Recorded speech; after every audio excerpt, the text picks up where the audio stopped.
It's my birthday, and Air Max Day, I guess, too.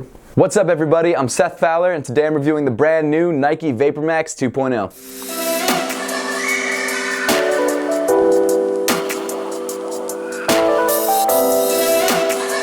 Shout out to my girlfriend for the hat, by the way. She's the best. Thank you all so much for tuning in. Make sure to subscribe if you haven't yet and want to see more reviews just like this one. Also, make sure to give me a follow over on Instagram and on Twitter at @RealSethFowler. But with all that out of the way, let's get into it. Last year around Air Max Day, Nike debuted the first Nike Vapormax.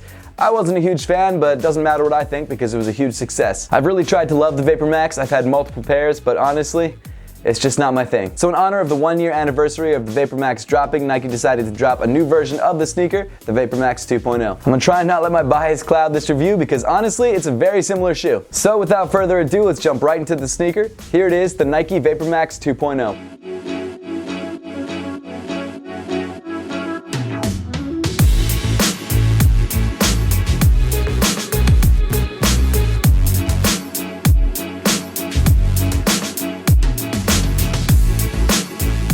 Jumping right into the sneaker, just like last year's model, the entire upper is covered in black Flyknit. Based on consumer feedback, Nike did make some changes to the Flyknit. The first being that it wasn't as stretchy, and the second being that it's a little bit thicker. That's probably for more durability and more containment. I personally didn't notice a huge difference. The Flyknit comes in this pretty much all black, almost Dr. Doom-esque colorway. There are a couple like small hits of dark gray around the edges, but from a distance, it just all looks black. Around the toe of the shoe, Nike added this smoky gray translucent piece of TPU for added durability. Not a huge fan of it visually, but it's there, and I guess it's not that noticeable. Continuing up the shoe, you've got your flat black laces weaving through this sort of dark gray flywire. Flywire is a Nike technology where these wires or threads weave throughout the upper of the shoe. The laces then loop through the flywire, so when you tighten the laces, it actually pulls these wires together, which in turn tighten the entire upper of the shoe around your foot. It definitely works, and that's why Nike uses it in pretty much all their Flyknit upper sneakers. Continuing up the shoe, you've got your black Flyknit tongue. Of course, at the top of the tongue, you've got your Vapormax branding. Inside the shoe, there's not really any padding to speak of. Your foot is pretty much just up against bare Flyknit, and that's because one of Nike's goals with the shoe is to give you a true one-to-one fit, and I've got to say, if you grab the right size, you do get a pretty solid fit. The inside of the shoe is rounded off with a black insole with Vapormax branding in white on the heel. As for fit, the Nike Vapormax 2.0 fits pretty much the same as the original Vapormax. The area around the toe is just a tad wider, so it's a little bit better for wide footers, but other than that, the fit is pretty much the same. I go true to size on Vapormaxes, and that's what I'd probably suggest for you as well. However, if you do have a wider foot, even though they changed up the sizing a little bit around the toe,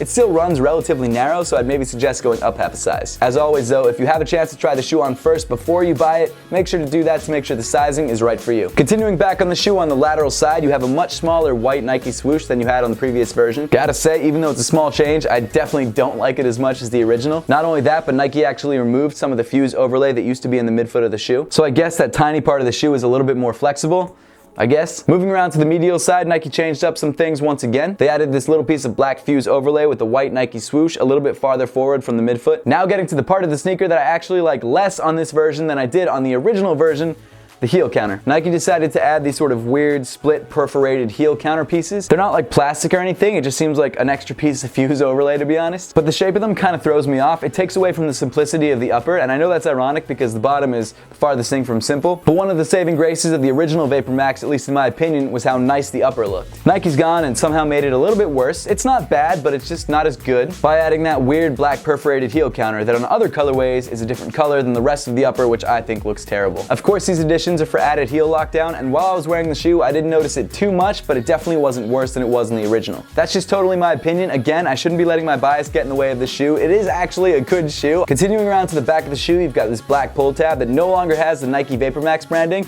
Instead, it's actually just got this 3M line. Moving down the sneaker, you get to the mouthguard. Vapormax midsole. The midsole also comes in this sort of smoky dark gray. The Vapormax midsole is definitely unique because of the amount of air or vapor in the heel area. You definitely get a nice sort of bounce on heel strikes, but I mean, at what cost? The ride of the midsole itself is pretty comfortable, and I actually don't mind the way that it feels. And finally, moving to the bottom of the shoe, you get a better view of the articulated Vapormax units. I don't think I have the right foot type for this sneaker because, as you can see, there are these areas here that have a little bit more rubber on them for added durability, and I'm assuming that's where Nike thinks that your foot is actually landing when you walk. But I found whenever I walk, my heel strikes a little bit closer to the medial side, and there isn't a thicker rubber piece there, so it actually compresses more than the rest of the heel. So I get this sort of weird, unstable feeling, and I don't really like that at all. But like I said, it could just be me, and based on the sales of this sneaker, I don't think Nike has a problem. Overall, the Nike Vapormax 2.0 is a somewhat unnecessary addition to the Nike Vapormax line. There are a few subtle variations like the added piece on the toe box and the heel for added durability, because obviously the shoe is being marketed for performance more than lifestyle. For someone like myself that would only wear the Vapormax for lifestyle, the additions don't really change anything for me, and I definitely think I prefer the original Vapormax to the Vapormax 2.0. With that being said, that's all my opinion. I do think it's a good shoe overall. I just don't think the fit really works for me. Both the midsole and the upper are comfortable, and some people really like the way the shoe looks. And I've got to be honest, the off-white version of the shoe doesn't look too bad, but I think that might just be the hype getting to me. A lot of people don't think this is a bad looking sneaker, and I think it can come in some really nice colorways, but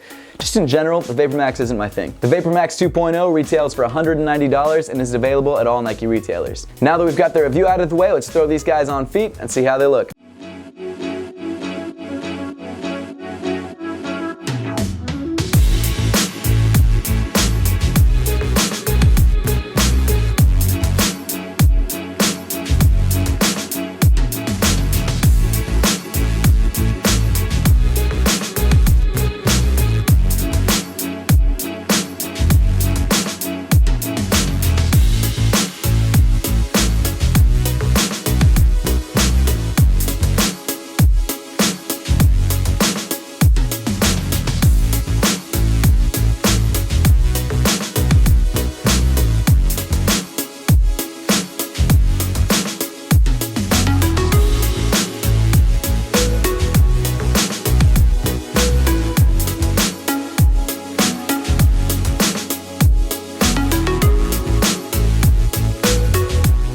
Make sure to leave a comment in the comment section down below letting me know what you think of the Nike Vapormax 2.0 and whether you're planning to grab a pair for yourself. And as always guys, thank you so much for watching. Please make sure to give this video a big thumbs up if you liked it. Subscribe to me, Seth Fowler, if you want to see more content just like this, and follow me on all other forms of social media. The links will be in the description below.